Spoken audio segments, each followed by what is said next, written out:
things I wish I learnt in my 20s. Like, yes, we all don't want to listen in our 20s.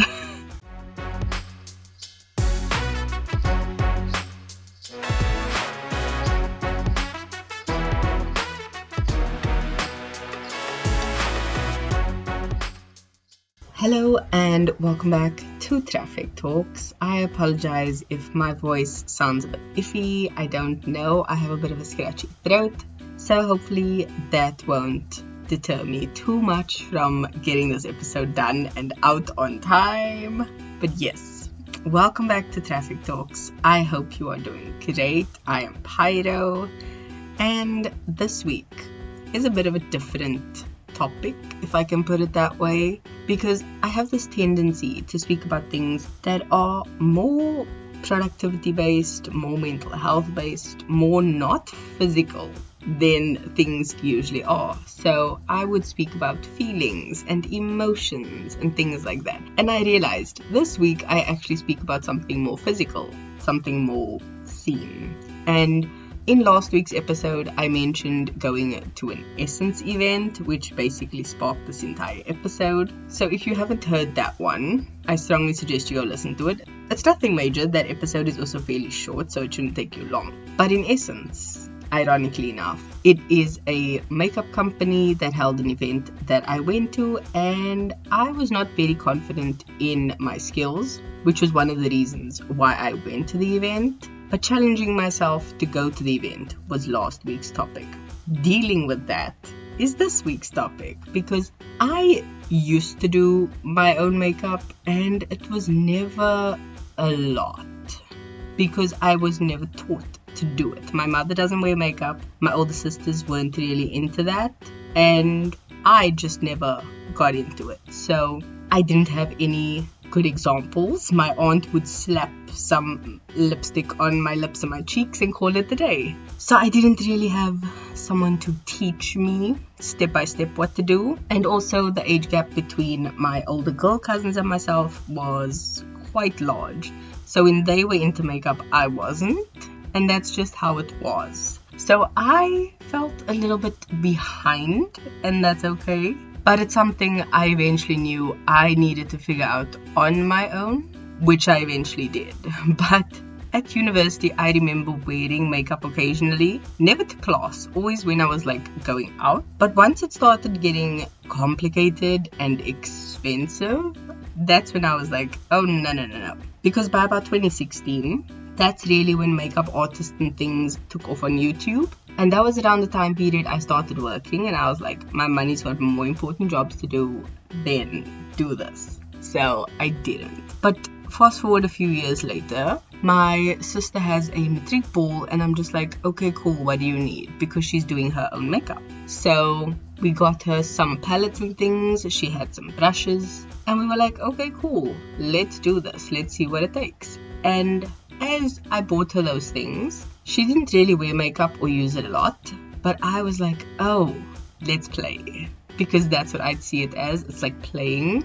And that sparked my love of just playing with makeup, see what works. Can I copy something else that someone's done in terms of makeup? And I fell back in love with it, because I fell out of the basic self-care things, and knowing that I was going to be wearing makeup made me upgrade my skincare. And it also helps because if you have good skin, you don't need a lot of makeup to enhance your face. So getting into the good skincare helped me play around with the makeup, and that helped me actually figure out what I like to do, what is a good basic routine, what is something I can just throw on and go.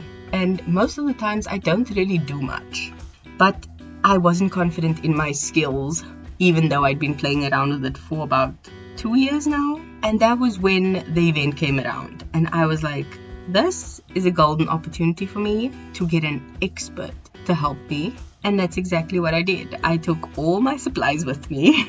I had a bag of it, and I went to the event. I had the assistant there like show me the ropes, and I showed her like, these are all the Essence products I own, and majority of them were Essence products. And she showed me like, okay, you have this, you have this, you have this is how you use it, this is how you work with it, don't mix this with that, it's not gonna work, all those kinds of things. And she spent a long time doing my face.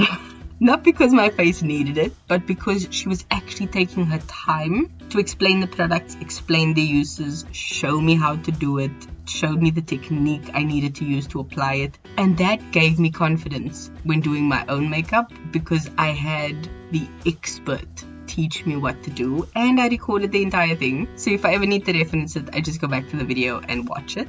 And that has been the best learning opportunity for me, because even just going out to the shop, if I have a couple minutes, I will throw on some mascara, maybe do some eyeshadow. If I have more time, I'll add some foundation or tinted skincare, something like that. Even just going to a friend of mine, she actually paid me such a compliment. I did my makeup in a rush, ran out the door. My mom dropped me off by her, and my sister came to fetch me like an hour or so later. But she complimented me on my makeup, and I was like, I actually forgot I had it on because I did it in such a rush, but it looked so good. Like, not to brag, but I just enjoyed doing it. I enjoyed the process. I had so much fun that I just absolutely loved it. And doing my own makeup, I learned I needed to do more research and experiment with looks and things like that. But as fun as it has been to learn from other people, there are times, like going to the event, where you need a guiding hand to just help you on the right path. And that is the lesson I learned from this entire thing. Sometimes we need help. I'm not good at asking for help, but sometimes we need it. Like if you are going to start a fitness journey, maybe consulting with an expert in that field can help you figure out where you need to go. Because yes, maybe you are doing all the exercises you found, but you're not losing weight. And it's like, okay, maybe you don't need a fitness expert, maybe you need a nutritionist, because that's where you lack, or that's where you need help. Same thing. It's the same if you have financial issues. Maybe going to an accountant can help you get a better grip on where's your money going out, where's it coming in, how you're using it. They can give you advice and then maybe even help you put up a budget, and then you can go home and maintain it yourself. But that's the thing. Sometimes you need professional help. And the good thing about living in today's age is that you can find it for free online, yes. But we all know someone who can give us advice or help us for maybe a discount, or maybe just out the goodness of their heart. And you won't know until you ask. So maybe just do that. Find someone you can trust to help and guide you. Because sometimes the best things you learn from other people, and not just through trial and error that you wished you'd learned much earlier without the bruises and the bumps. One thing I tend to do is fiddle with something until I figured it out, and there have been many sleepless nights spent doing this, but unfortunately they've all been worth it. Like, there's nothing I regret about staying up late to figure out something, and it's because of the feeling of accomplishment I get at the end of the day. Because I've struggled with things that other people are actually experts in, but no, I want to just fiddle with it until I figured it out.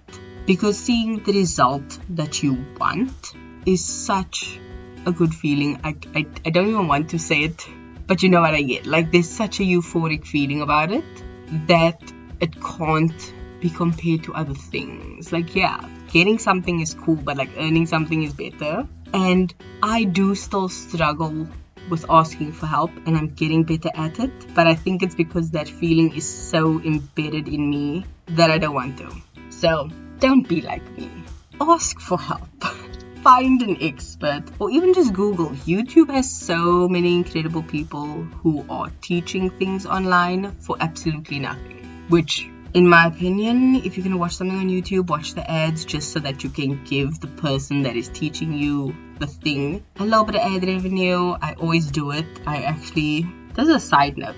I watched a video the other day and I was making notes. And then an ad came on and I let the ad play. I checked the ad because I'm like, yo, this is taking a while. The ad was 22 minutes long. The video I was watching was 17 minutes long. I got up and walked away and let the ad play. That person earned that revenue, and I hope they got paid a lot. Like, please bless them, because oh my word, that actually threw me for a curveball. Anyway, back to the regularly scheduled things. Don't be like me. Learn, do better, be better. I always say this every week. It's not easy to ask for help, but do it. It'll be the best thing you do, because it's going to save you like 5 years of your life. Learning things now will always be better than learning them later. No one can tell me different. I know people hate learning things, especially those cringy clickbaity videos. It's like things I wish I learned in my 20s. Like, yes, we all don't want to listen in our 20s. So when we get to 30, we're just like, I wish I'd listened. So now we listen to advice from people who are like 40. Great, do that. But learn the lesson now that older people regret not listening, so just start listening. Do that. Find someone that can help you with whatever your issues are and start working on them now.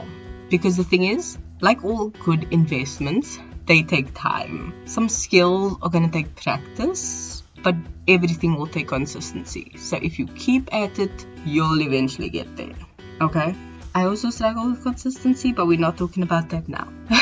I will finish this off with the song of the week, which is a throwback to like the what is it called? The 2000s?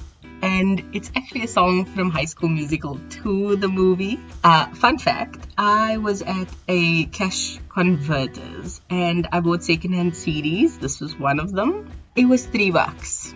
Best $3 I've ever spent. And it's the High School Musical 2 CD, so that is the artist. The song is called Work This Out. It's for anyone who's got a vivid memory. It's the one where they're dancing in the kitchen. It's really, really funny. I love that. It's such a cool movie, and I debated this with my siblings, where the one said the first one is the best, the other one said the third one is the best, and I'm just like, the second one is the best. So we're all gonna just agree to disagree. My opinion is the second one is the best, and Miley's cameo is awesome, but I digress.